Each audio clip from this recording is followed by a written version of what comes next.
El juicio que hacemos de la Malinche es atroz. Abro una cita. El pueblo mexicano no perdona su traición. Ella encarna lo abierto, la chingada.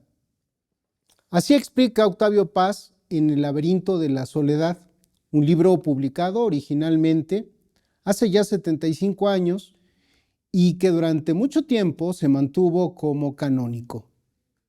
Llamamos malinchistas, dice, a todos los contagiados por tendencias extranjerizantes. Son los partidarios de que México se abra al exterior. Los verdaderos hijos de la Malinche, que es la chingada en persona. Hasta ahí la cita de Paz. Sin embargo, el juicio que hacemos de la Malinche es inicuo. Mal versión de los hechos. Mal versificación del pasado. Bienvenidos al espacio de opinión y análisis de la 4TV, soy Germán Castro. La debacle del imperio Culúa Mexica solo pudo concretarse porque Hernán Cortés era un desobediente. Como quizá recuerden ustedes, Diego de Velázquez, compadre suyo y gobernador de Cuba, le había ordenado que realizara un viaje de exploración, no de conquista.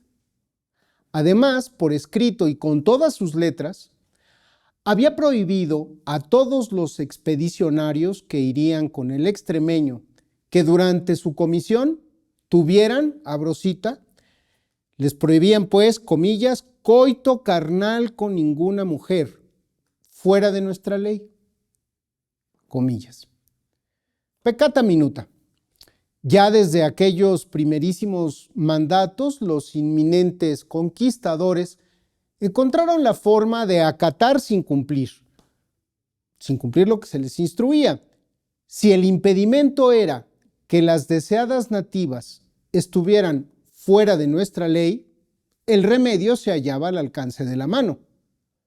Un bautizo fast track de las susodichas féminas oriundas. Consigno esto porque tal sacramento fue el primer designio que el extremeño desobediente decidió para la Malinche.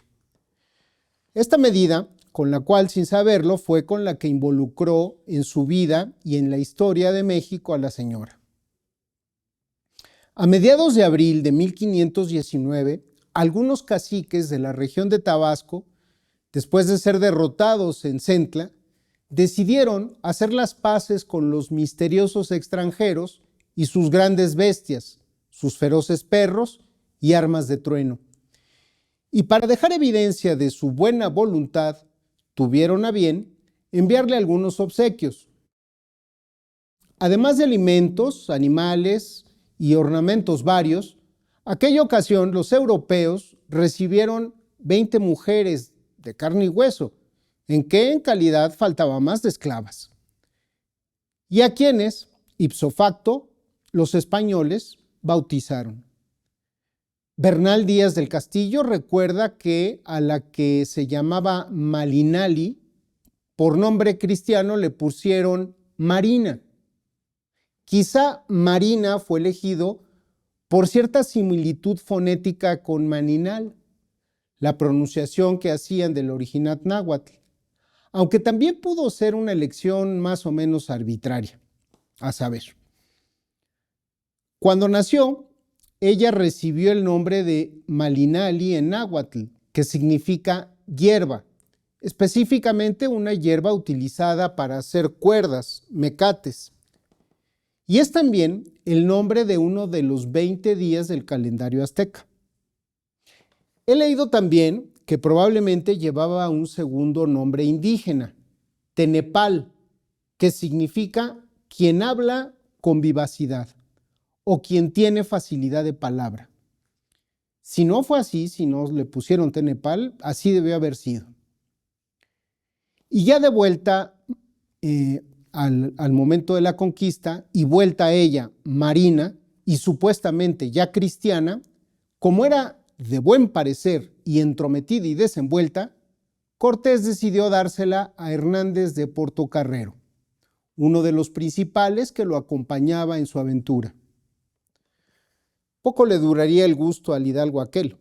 Semanas después, ya en Ulúa, la joven, quien entonces tendría alrededor de unos 15 años, mostró su enorme valía. Resulta que no solamente sabía hablar maya, la lengua de los indios que habían retenido en cautiverio a Jerónimo de Aguilar durante 8 años, también hablaba el idioma de los nativos que encontraron después de navegar hacia el norte bordeando la costa, el náhuatl. El náhuatl, el mismo, en el que discurrían los emisarios del misterioso monarca, el gran Tlatoani de México Tenochtitlan, Moctezuma Xocoyotzin. Al advertir que doña Marina, a quien todos le decían Malinche, era bilingüe, Cortés, Abrosita, le prometió más que la libertad si le trataba de verdad entre él y aquellos de su tierra. Según refiere, esto lo refiere así Francisco López de Gómara en su Conquista de México, escrita en 1552. Ella aceptó, así que desde entonces se convirtió en la lengua en náhuatl de don Hernán, primero por intermediación de Aguilar, quien le traducía del castellano al maya y luego viceversa, y luego ya sin necesidad de guajes para nadar, porque la muchacha pronto aprendió el idioma de Castilla. Claro, alguien salía sobrando, y el capitán actuó pronto. A finales de julio despachó a Hernández de Portocarrero a España. Hernán Cortés envió al otro lado del gran océano al hasta entonces tenedor de doña Marina, acompañado de Francisco de Montejo en calidad de sus procuradores ante Carlos V.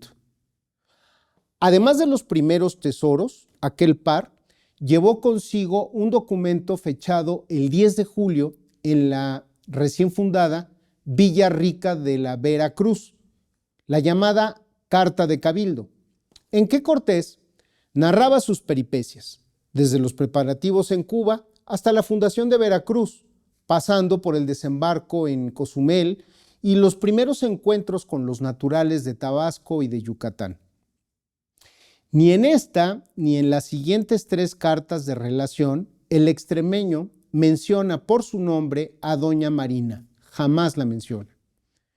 Ni así en cristiano, ni de otra forma, Malinali o Malinatzin, y mucho menos Malinche, pese a que su participación en los siguientes hechos, que ya todos juntos y tramados en la historiografía, solemos etiquetar como la conquista, resultaría destacada, sustancial, me parece además que indiscutiblemente protagónica, al punto de que los propios mexicanos, quiero decir, no nosotros, sino aquellos, los conquistados, los gobernados por el señor de México Tenochtitlan, los mismos que llamaban Tonatío a Pedro de Alvarado, apodaron a Cortés con el mote de su lengua, amante y aliada, Malinche.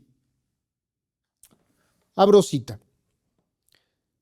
Antes que más pase adelante, quiero decir cómo todos, en todos los pueblos por donde pasamos y en otros donde tenían noticia de nosotros, llamaban a Cortés Malinche, y así lo nombraré de aquí en adelante, Malinche. En todas las pláticas que tuviéramos con cualquiera de los indios, así de esta provincia de Tlaxcala como de la Ciudad de México, y no le nombraré Cortés, sino en parte que convenga. Y la causa de haberle puesto ese nombre es que como doña Marina, nuestra lengua, estaba siempre en su compañía, especialmente cuando venían los embajadores a pláticas o caciques y ella lo declaraba en la lengua mexicana, por esta causa le llamaban a Cortés el capitán de marina y para más breve le llamaron Malinche.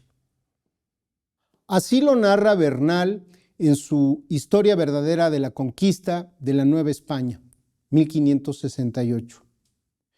Y Margot Glantz hace hincapié en la yuxtaposición que tuvo que operar entre la intérprete, la lengua y el interpretado, don Hernán, para que apareciera en escena el capitán Malinche, hoy totalmente borrado por la versión hegemónica de lo sucedido.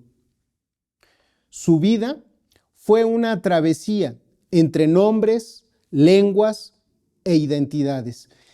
De Malinali a Marina, de Marina a Malitzin, de Malitzin a Malinche. De ser una niña noble, seguramente secuestrada y esclavizada, a convertirse en la voz del poder, la intérprete política y cultural, la mediadora entre civilizaciones para luego ser recordada con el epíteto de traidora, que bajo el concepto de malinchismo sigue estigmatizando en la cultura mexicana moderna a quienes se decantan por lo extranjero. Pero ya hablaremos de eso en la próxima.